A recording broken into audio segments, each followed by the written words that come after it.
What's up everybody? My name is Kasper Nørgaard and today we are looking at lenses from old cameras and see how we can attach these to newer cameras.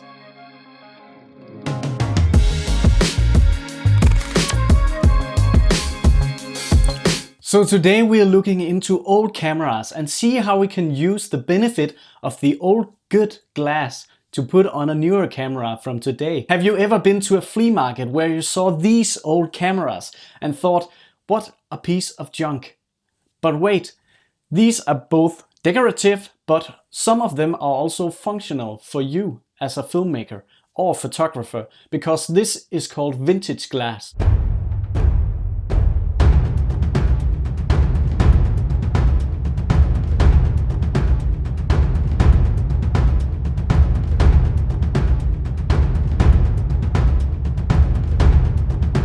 Some of these cameras are only for the shelf because this camera I cannot use today for anything other than it looks really nice.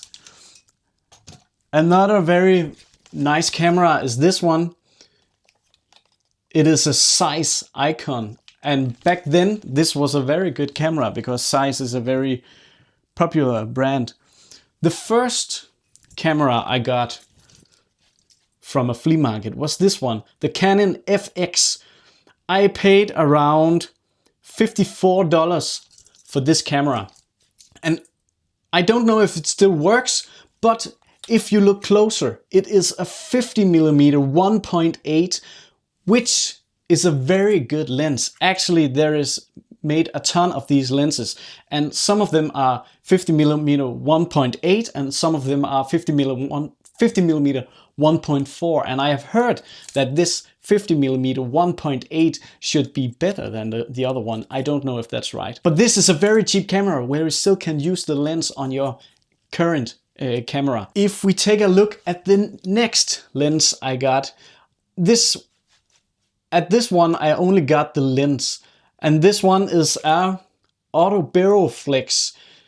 I don't know if that is pronounced correctly, probably not, but this is a 28mm 2.8, and this means that I could take this one and put it in my camera as well. I have the 50mm, which normally a nifty 50 is the best lens for your camera, because the 50mm is similar to your eye, how you see things, so that is very original, I would say. But when you put it on a Micro Four Thirds camera, you have to double the focal length.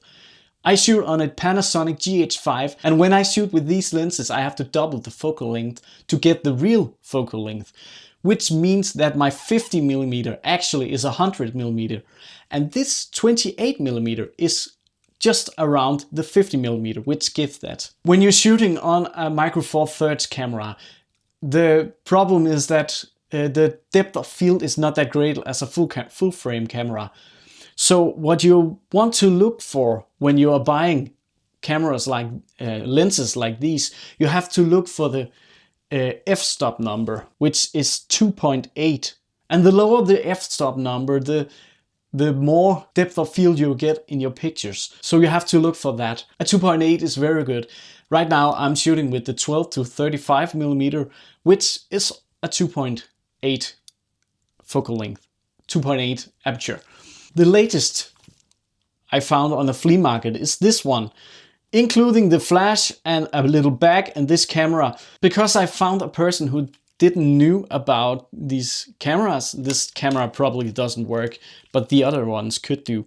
But this is a 45mm 2.0, so this is a very nice aperture as well, and I can use this also on my camera. And for that camera I gave $11. So the big question is, how do you put on these lenses to fit on your camera from a newer time? Well, you need an adapter, and you can get very cheap adapters, you can get very expensive adapters too, but you can get these very cheap adapters as well. This is a PK to Micro Four Thirds adapter. There's no glass in it. It's made out of aluminum, and it's actually only $10 on eBay or Amazon if you rather prefer that. When you want to buy this adapter, you have to look at the site and figure out what lens are you coming from and what system are you going to. I'm going to Micro Four Thirds, so I'm always using a Micro Four Thirds adapter. But you get different Canon, Minolta, and what did I call this one?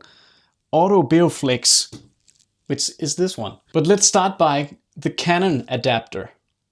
This is an FD mount to Micro Four Thirds, also made out of aluminum.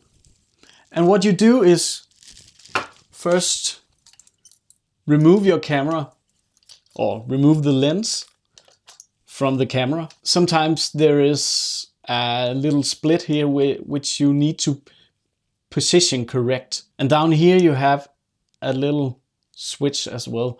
So you have to position these two correctly. Play with it because I cannot remember the right way. Yeah, I did it correctly. So when I switch it to manual mode, I can change the aperture. Because these lenses, it's very important to say, these lenses is only manual lenses. You cannot use autofocus with these lenses.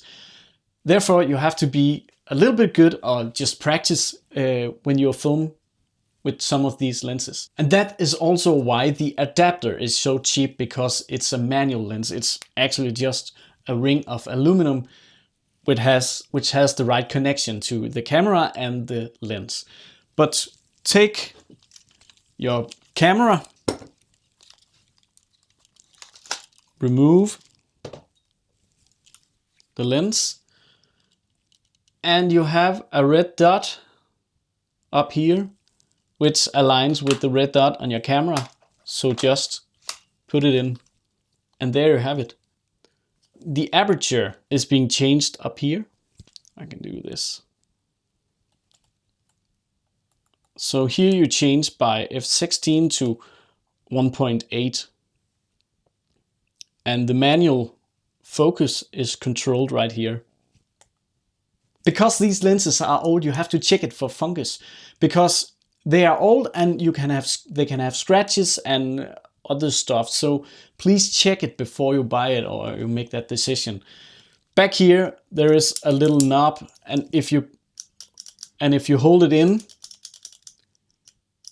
the aperture blade is activated. So hold that in and change the aperture. Also to check if these blades work, because if they don't work, you cannot use this lens.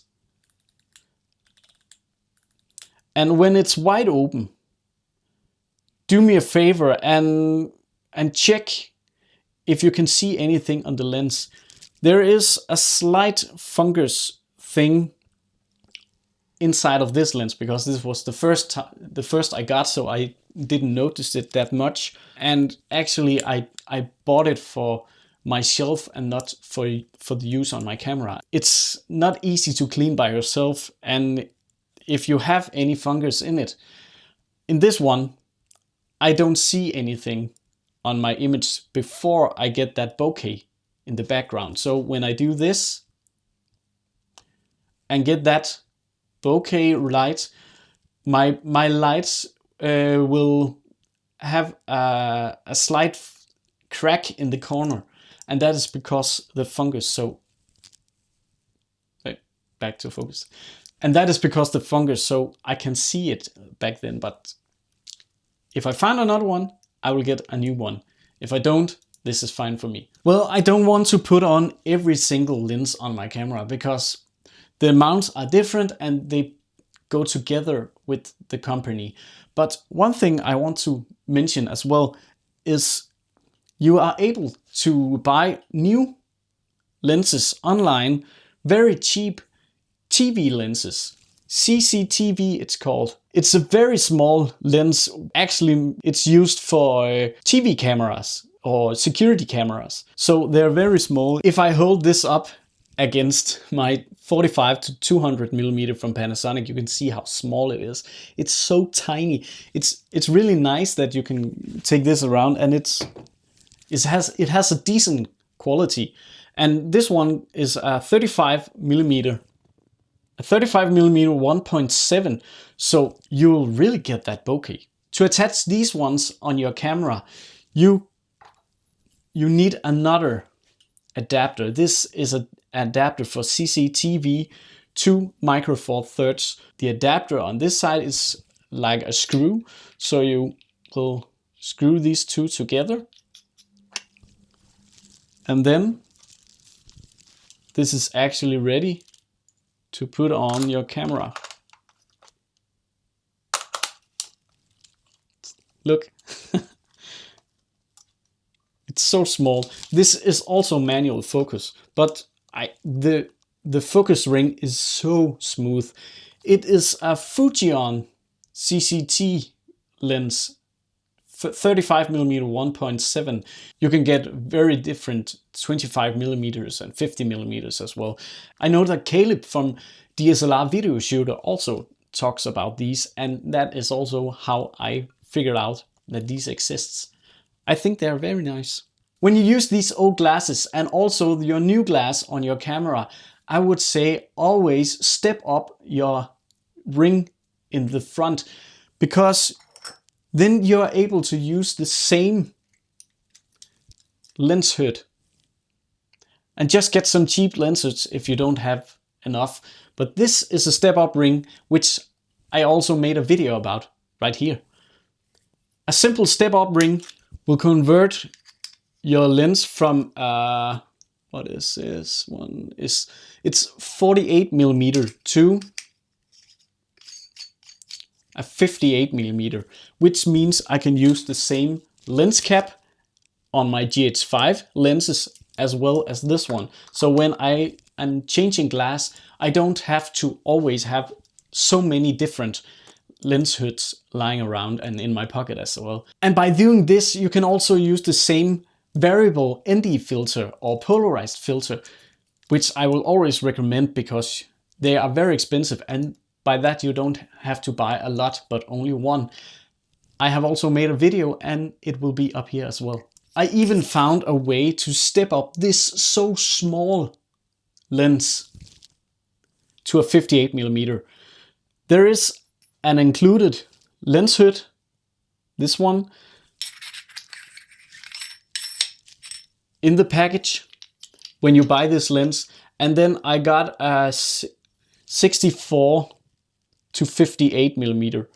So now I can use the same lens cap and that one as well.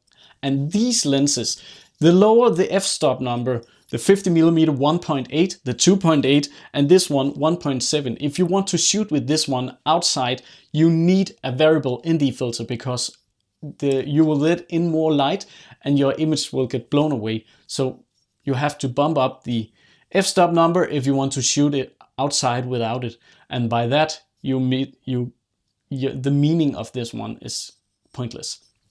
You can get so much different glass and old lenses, vintage glass online. So purchase some really cheap, go to a flea market, go to anywhere and try to figure out how you can get these lenses and try it out for yourself. Order a mount when you have the right lens, then you know which mount you need.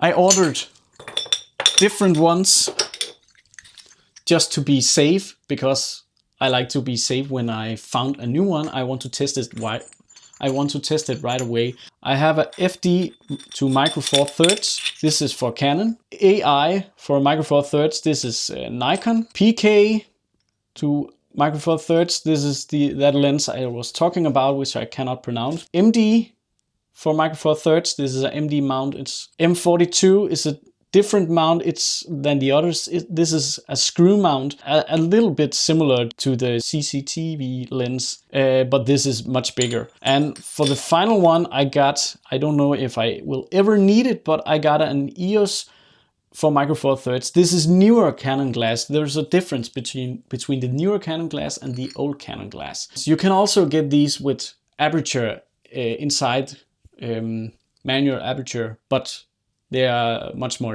expensive, so that's up to you. There are other ways to adapt autofocus lenses to Micro Four Thirds lenses, which could be newer, because For example, a very popular lens for this GH5 is the Sigma 18-35mm 1.8, which should be a very great lens. I really want it, but to attach it on my camera I would need a Metabone speed booster or the Viltrox speed booster.